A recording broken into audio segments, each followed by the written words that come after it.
So I was mentioning to Bill this morning what I thought we should talk about today. And the reason is my client that I'm working with currently, she has completely recovered from rheumatoid arthritis with a whole food plant-based diet and lost 47 pounds and keeping it off beautifully.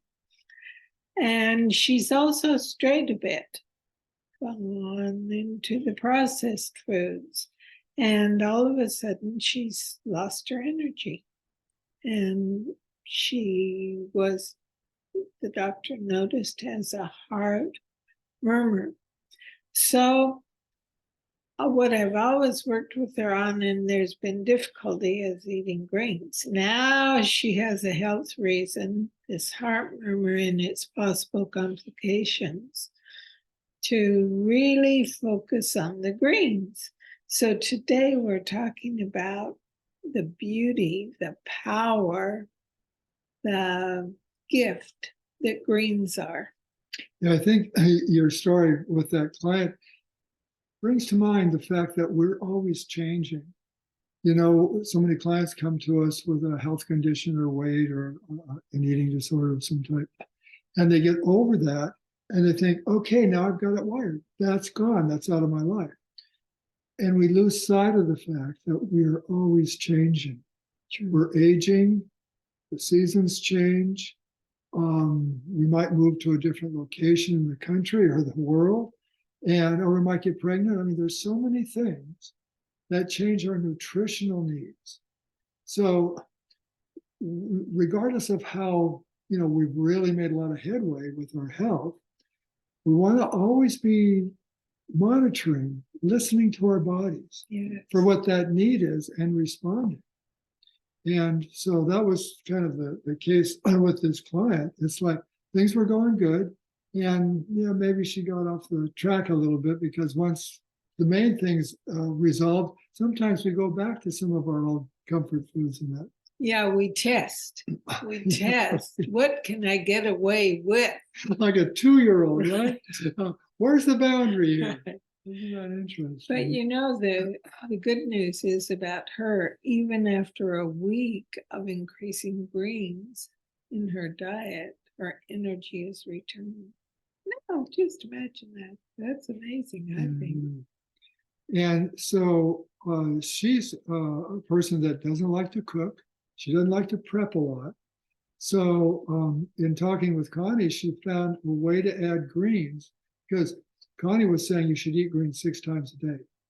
And that comes from Dr. Esselstyn, who, I don't know, in my opinion, may be the best heart health doctor in the world. Yes. He's been focused on it a long time, and which has amazing results. And he's lately been saying, eat greens 6 times a day. I only want to eat 3 meals a day. But what Sheila has done is she has found that she can have a snack of romaine lettuce. Yeah. And she's really enjoying it. And she loves it. So she's getting the greens in, romaine and the power green she's using, and some kale. And bok choy she loves, and cabbage she loves. So we're getting some variety. Yeah. So there's a whole list of dark leafy cruciferous greens that are beneficial. And that's what we found with so many clients who have great results, and then something comes up later on, a year or two, 5 years later. And when we talk to them about what they're eating, it seems like the dark leafy greens is probably what's missing the most. Yes, often that's true, but not in our house. So what Dr. Furman pointed out when we were on the conference in Dallas a couple of weeks ago was that there's no threshold limit to cruciferous greens, which means that the more you eat, the more benefits you get.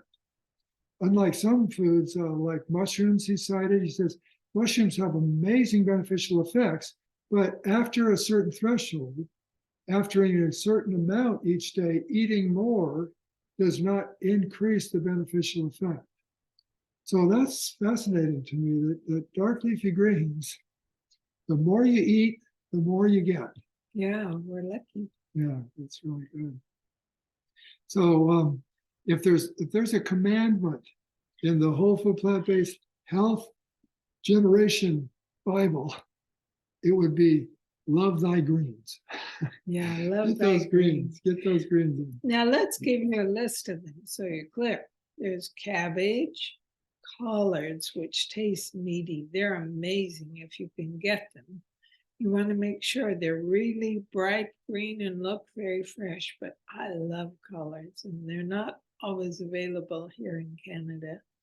And then there's, Well, there's 3 types of kale yeah, that are really good. So that's all good. We've got turnip greens and radish greens. yeah, and we have arugula. Yeah. And we have all the microgreens, the sprouts. Right, They're mustard greens. wonderful.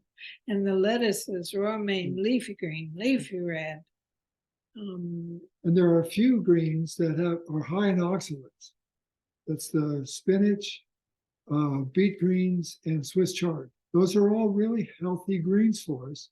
But because of the oxalic acid, the oxalates in them, that can leach minerals from the body. So we just don't want to go too hard on those.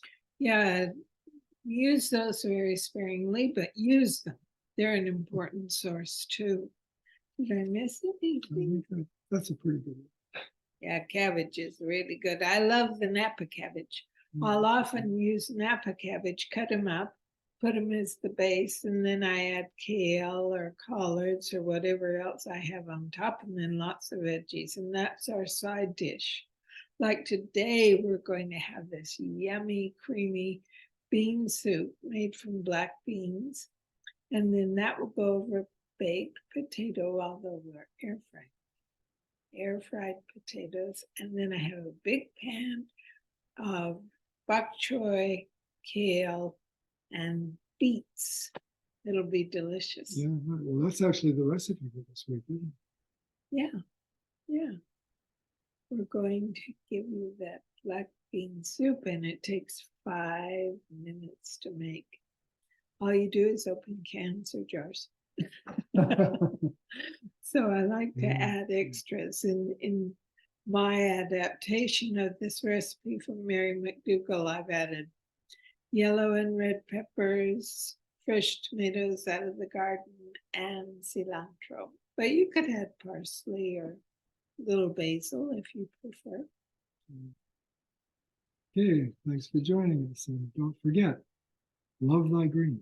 Love thy greens. They are such a power food for great health long term.